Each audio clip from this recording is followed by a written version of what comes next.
Hello students, I am doctor Vinod Kamle. इसके previous video में हम लोग ने देखा था what are the provisions for allotment of shares. मतलब जब कंपनी शेयर अलॉटमेंट करती है तो उसमें कंपनी को क्या क्या रूल्स फॉलो करने पड़ते हैं। अगर वो रूल्स को कंपनी फॉलो करती है तो कंपनी का अलॉटमेंट जो वैलिड माना जाता है, और अगर कंपनी वो रूल्स को फॉलो नहीं करती है तो उसको इनवैलिड अलॉटमेंट बोला जाता है।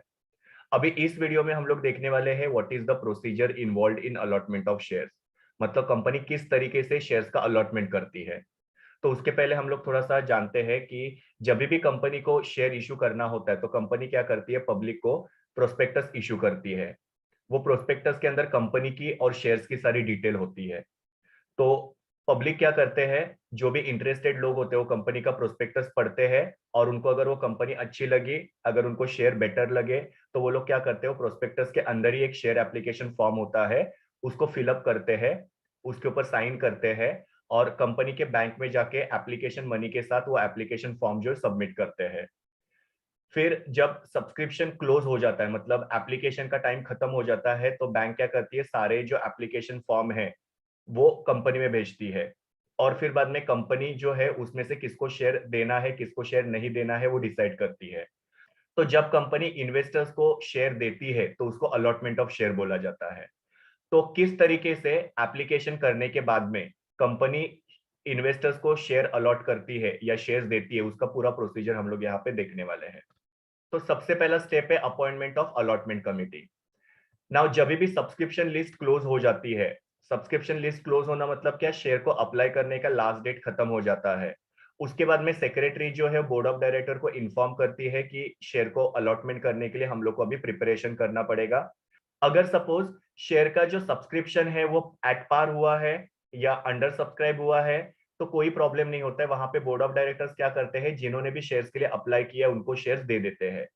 एट पार सब्सक्रिप्शन का मतलब क्या होता है कि सपोज कंपनी 1,000 शेयर बेचना चाहती है और 1,000 एप्लीकेशन आ गए हैं, तो कोई प्रॉब्लम नहीं है।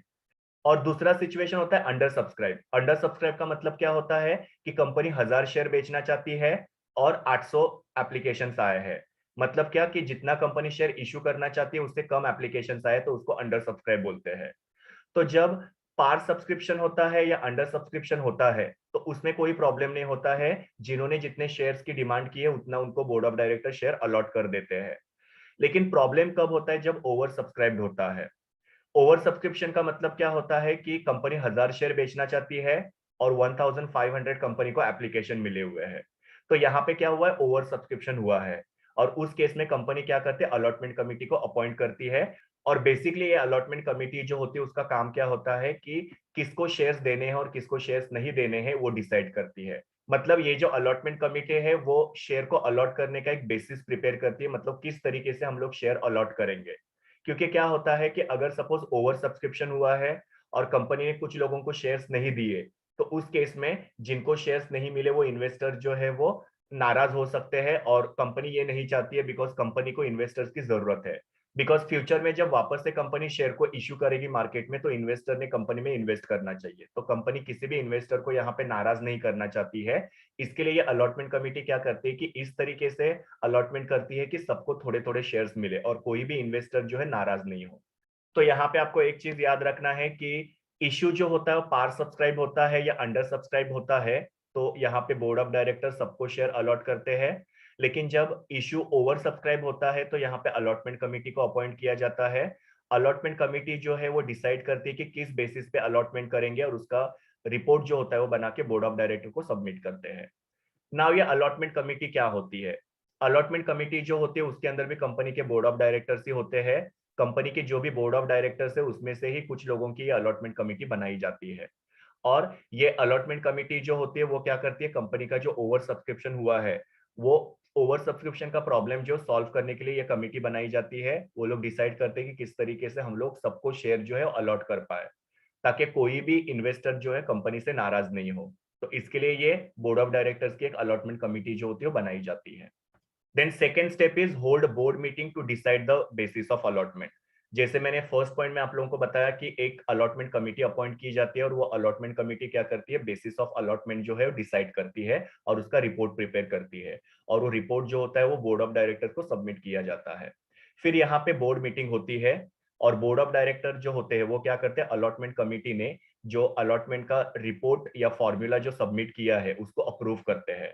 मतलब यहाँ पे बोर्ड ऑफ डायरेक्टर जो है वो अलॉटमेंट कमिटी का रिपोर्ट जो होता है उसको पढ़ते हैं कि उन्होंने किस तरीके से अलॉटमेंट करने का डिसीजन दिया है। और फिर बाद में उनको अगर वो फॉर्मूला सही लगता है या वो रिपोर्ट उनको सही लगता है तो उसको वो क्या करते हैं, यहाँ पे अप्रूव कर देते हैं। जब भी ये बोर्ड मीटिंग होती है जिसके अंदर अलॉटमेंट का फॉर्मूला अप्रूव किया जाता है, उस समय पे वहां पे सेबी का एक रिप्रेजेंटेटिव जो होता है वो भी प्रेजेंट होना बहुत जरूरी है।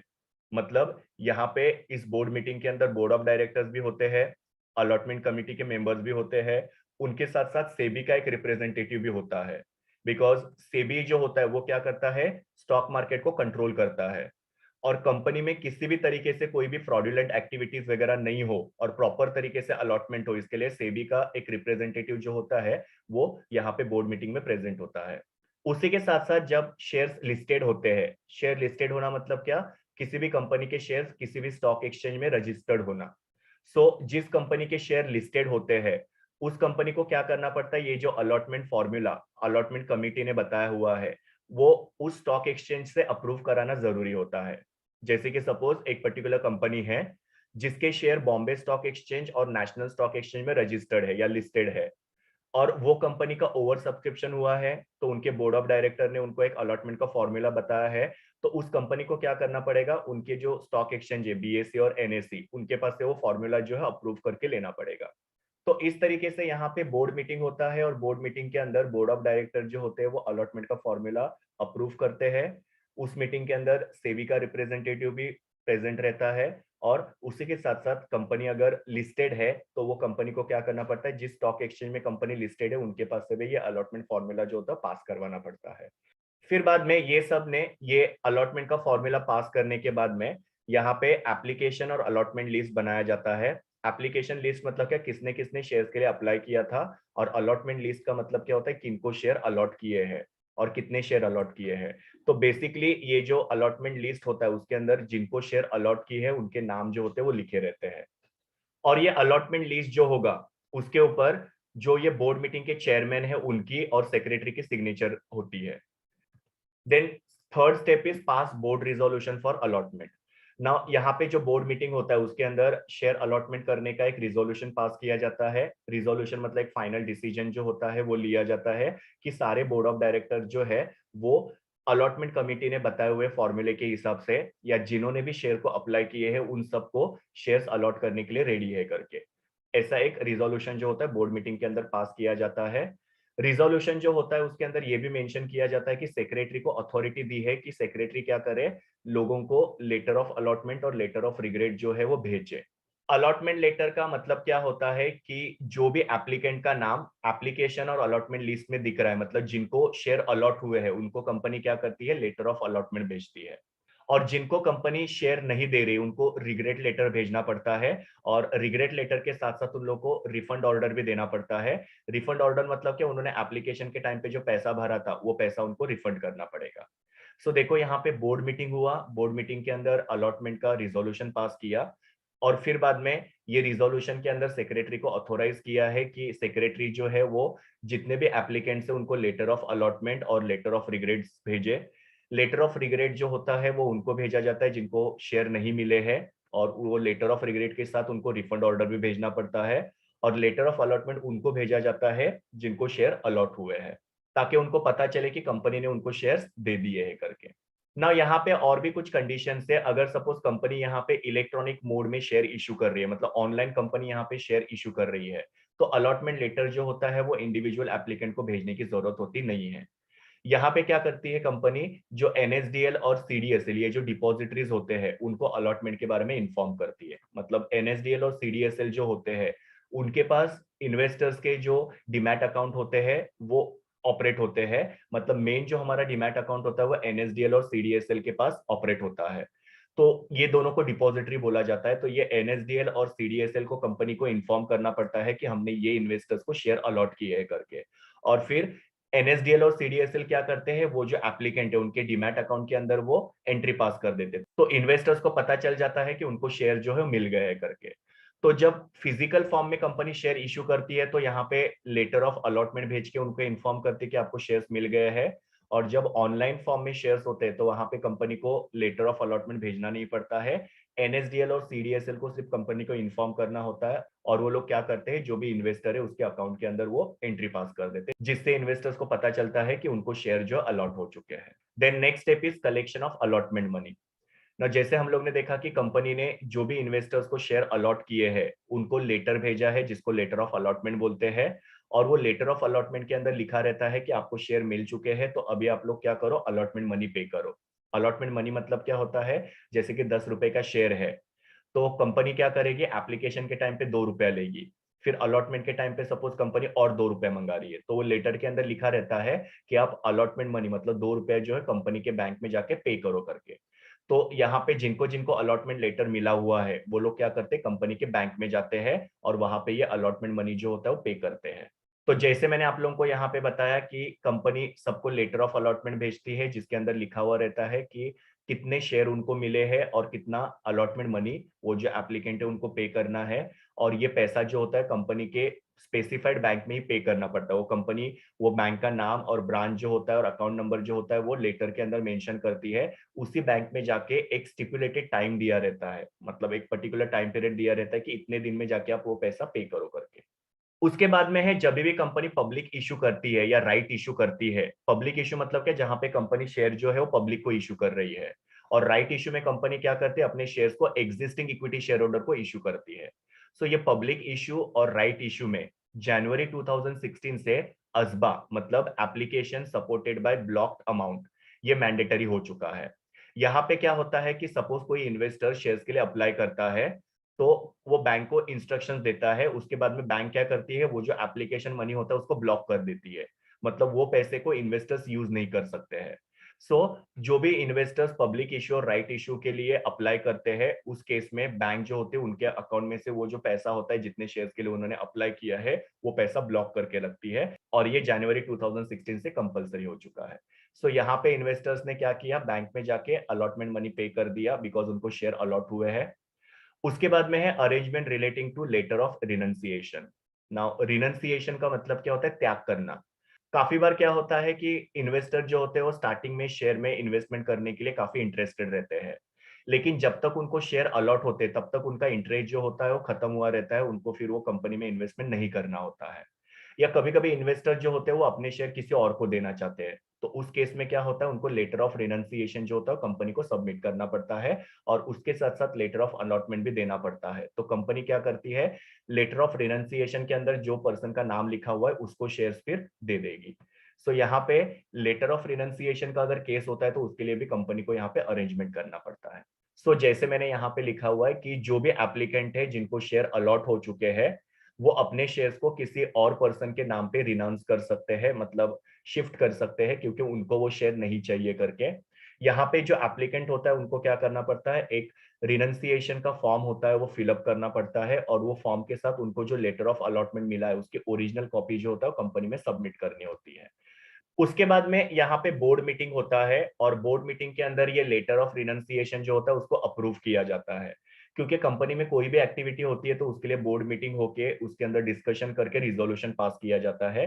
सो जो भी अलॉटीज है जिनको पहले शेयर्स मिले थे वो अगर अपने शेयर किसी और को रिनाउंस करना चाहते हैं तो उसके लिए उनको वो लेटर ऑफ रिनंसिएशन कंपनी में देना पड़ता है और फिर कंपनी बोर्ड मीटिंग बुला के उसको अप्रूव कराती है। और उसके बाद में सेक्रेटरी फिर क्या करती है, जो एप्लीकेशन और अलॉटमेंट लिस्ट है उसके अंदर पुराने अलॉटीज का नाम जो होता है कैंसिल करती है और नए अलॉटीज का नाम जो एंटर करती है।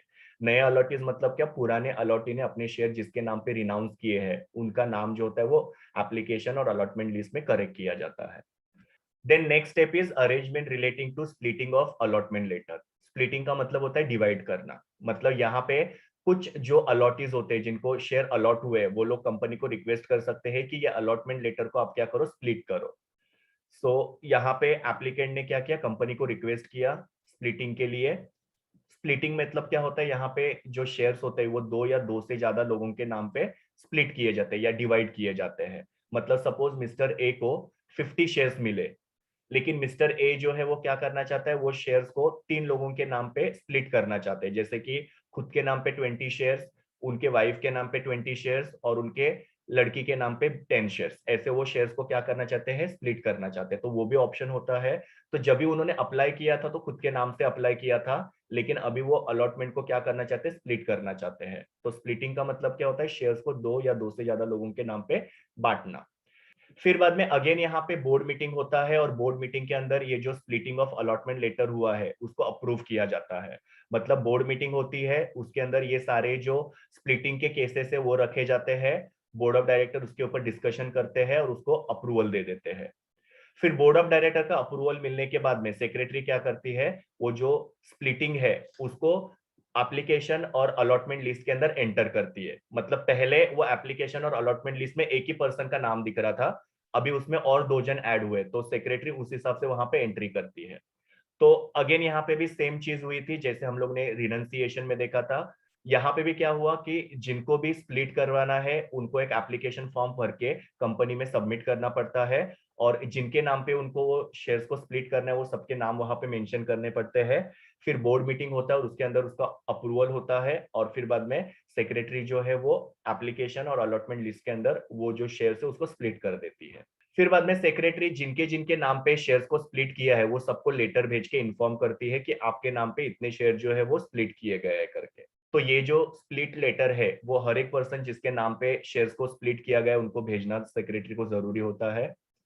उसके बाद में filing return of allotment, company में जो भी इन्वेस्टमेंट के रिलेटेड एक्टिविटी होती है उसका एक रिटर्न मतलब उसका एक स्टेटमेंट जो होता है वो आरओसी को मतलब रजिस्टर ऑफ कंपनी को सबमिट करना पड़ता है। रिटर्न मतलब एक स्टेटमेंट होता है, और वो स्टेटमेंट के अंदर कितने शेयर अलॉट किए हैं, कितने अमाउंट कंपनी ने अलॉटमेंट करके कलेक्ट किया हुआ है, वो सारा डिटेल जो होता है रजिस्टर ऑफ कंपनी को सबमिट करना पड़ता है। उससे रजिस्टर ऑफ कंपनी को पता चलता है कि कौन से कंपनी ने कितने शेयर अलॉट किए हैं और कितने पैसे कलेक्ट किए हैं। तो ये कंपलसरी होता है। सो सेक्रेटरी जो होता है उसको रजिस्टर ऑफ कंपनी को रिटर्न ऑफ अलॉटमेंट जो होता है वो अलॉटमेंट करने के 30 दिनों के अंदर सबमिट करना पड़ता है। और बेसिकली ये रिटर्न ऑफ अलॉटमेंट में क्या क्या लिखा रहता है कि किसको किसको शेयर अलॉट किए हैं, उनके एड्रेसेस, फिर कितने अमाउंट के शेयर अलॉट किए गए हैं, और उन्होंने कितने पैसे जो है वो अलॉटमेंट पे पे किए हैं, ये सारी डिटेल जो होती है वो कंपनी को रजिस्टर ऑफ कंपनी को सबमिट करना पड़ता है। एंड देन फाइनली यहाँ पे कंपनी क्या करती है, रजिस्टर ऑफ मेंबर प्रिपेयर करती है, और सारे जो शेयर होल्डर्स है जिनको अलॉटमेंट हुए हैं शेयर्स का उनको शेयर सर्टिफिकेट इशू करती है। तो सेक्रेटरी को यहाँ पे जिन लोगों ने भी अलॉटमेंट मनी पे की है उनका नाम रजिस्टर ऑफ मेंबर के अंदर एंटर करना होता है। सेक्रेटरी को यहाँ पे शेयर अलॉट होने के बाद में 2 महीने के अंदर सारे अलॉटीज के नाम से शेयर सर्टिफिकेट प्रिपेयर करना होता है और उनके रजिस्टर्ड एड्रेस पे उनको भेजना होता है। अगर सपोज इलेक्ट्रॉनिक फॉर्म में शेयर्स है जिसको हम लोग डीमटेरियलाइज शेयर्स बोलते हैं, मतलब ऑनलाइन फॉर्म में शेयर्स है, तो उस केस में कंपनी क्या करती है, वो जो डिपॉजिटरीज होती है उनको इन्फॉर्म करती है, और फिर डिपॉजिटरी जो है वो हर एक एप्लीकेंट के अकाउंट के अंदर एंट्री पास करते हैं, और उससे उनको पता चलता है कि उनको शेयर सर्टिफिकेट मिल गया है करके। तो इस तरीके से यहाँ पे अलॉटमेंट के अंदर अलग अलग स्टेप्स इन्वॉल्व होते हैं। ये सारे स्टेप्स को फॉलो करके कंपनी जो भी एप्लीकेंट है उनको शेयर अलॉट करती है। ये मेरे यूआरएल है जहां से मैंने इमेजेस लिए हैं। Thank you students, please do like share comment and subscribe to my YouTube channel, and also recommend my channel to your friends. We will meet in the next video.